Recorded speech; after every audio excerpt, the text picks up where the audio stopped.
गर्मी का दिन चल रहा है और दोपहर के 4 बज रहे हैं। तापमान 40 है। उसके बाद बुजुर्ग धरने पर है। मांग क्या है और इस गर्मी में ये यहाँ क्यों धरने पर बैठे हैं, जानने की कोशिश करेंगे।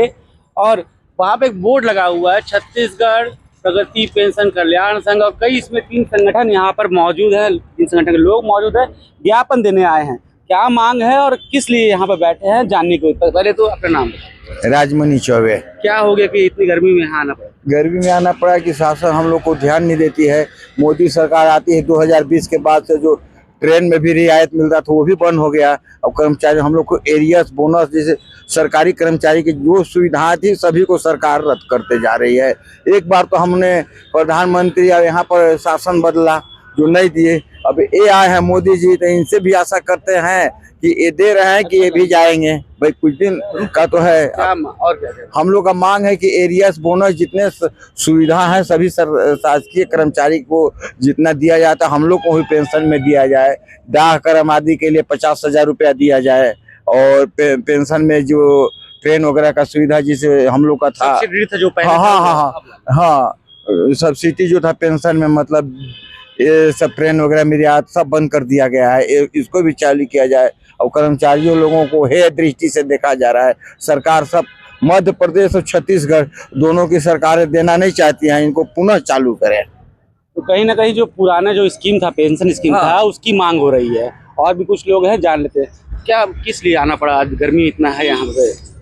क्या है सर कि पेंशनर जो है समाज का वरिष्ठ नागरिक है और उसने अपनी पूरी सेवा सरकार के माध्यम से समाज का किया।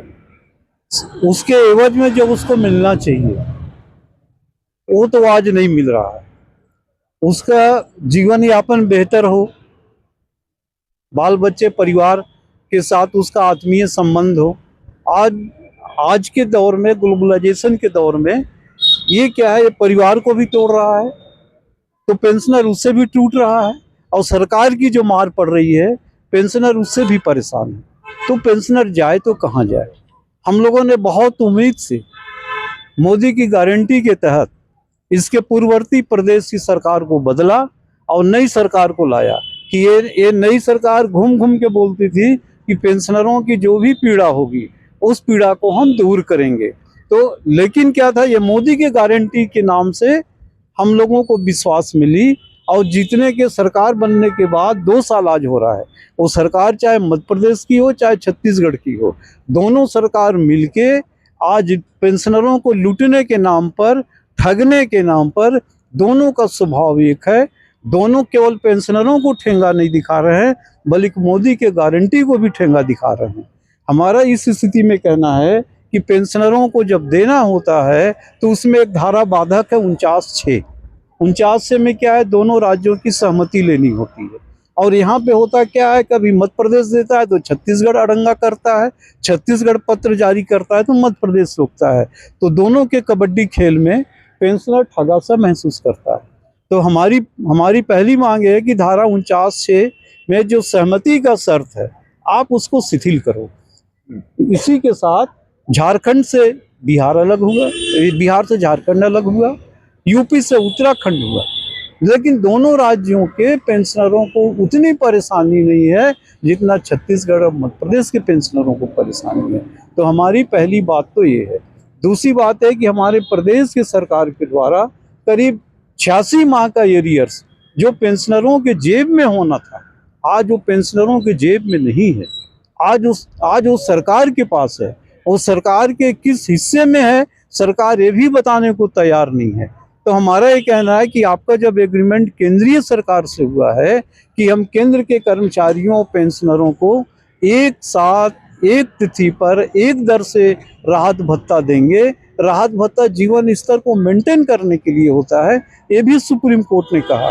लेकिन पश्चिम बंगाल के कर्मचारी प्रकरण में सुप्रीम कोर्ट के डिसीजन के बाद भी छत्तीसगढ़ और मध्य प्रदेश की सरकार उच्च न्यायालय के निर्णयों को अनदेखी कर रही है और प्रदेशों के ऊपर, प्रदेश के पेंशनरों पर नीतिगत हमला, लूटने की हमला, डकारने की हमला जबरदस्त कर रही है।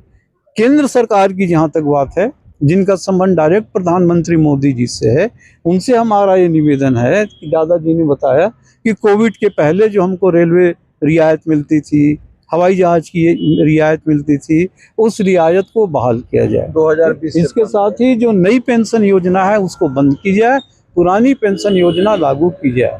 4 नए श्रम कानून हैं, उसको लागू किया जाए, उसको खत्म किया जाए, और ये मतलब पुराना जो श्रम कानून है उसको लागू किया जाए। किसानों का एमएसपी जो है उसको लागू किया जाए। पेंशनरों के हितों के संबंध में इन्होंने 2 अध्यादेश लाया। वित्त विधेयक अधिनियम 2025, जिसमें कहा गया है कि भविष्य में पेंशनरों को कोई भी आर्थिक लाभ नहीं दिया जाएगा, क्योंकि केंद्र सरकार के पास पेंशनर फंड में कोई भी पैसा नहीं है। लेकिन सरकारी आंकड़ों के अनुसार ये बताते हैं कि ये सरकार सीधे सीधे झूठ बोल रही है। केंद्र सरकार के फंड में 18,000 करोड़ रुपए पेंशन फंड का पैसा है, जिसको पेंशनरों के हित में खर्च करना है, लेकिन सरकार इसको पेंशनरों के हित में खर्च नहीं कर रही है। तो इसलिए पेंशनरों का असंतोष, आक्रोश है। वैलिडेशन एक्ट है 2026, जो ये कहता है कि 1 जनवरी से जो कर्मचारी पेंशन प्राप्त करेगा, रिटायर होगा, उसी को 8वां केंद्रीय पेंशन आयोग का लाभ मिलेगा, और जो उसके पहले के पेंशनर हैं उनको लाभ से वंचित करेगा।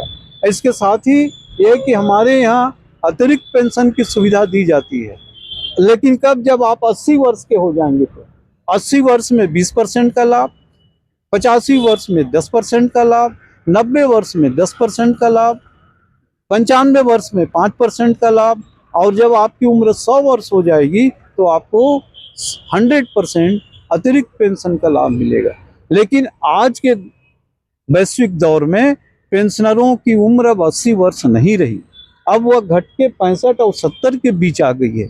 तो हम ये चाहते हैं कि ये जो अतिरिक्त पेंशन का जो दर है, जो 80 वर्ष की उम्र में है, जिसका लाभ पेंशनर नहीं ले पाते हैं, उस उम्र तक जीवित नहीं रहने के कारण, इसलिए आप उस उम्र के रेंज को घटाओ, उसको 65, 70, 75, 80 के उसमें आप उसको लाभदायी बनाओ, ताकि पेंशनर को सही लाभ मिल सके। ये हमारी केंद्र सरकार से 11 स्तर की मांग और राज्य सरकार से 14 स्तर की मांग। तो आपने सुना कि जब अविभाजित मध्य प्रदेश हुआ करता था, तब इन पेंशनरों का जो आधा खाता मध्य प्रदेश में था और आधा खाता जब छत्तीसगढ़ विभाजन हो गया तो यहाँ हो गया। तो इन पेंशनरों की मांग है पुरानी पेंशन बहाली की जाए, और कुछ धाराएं हैं जो बिल आया है उससे शिथिल किया जाए।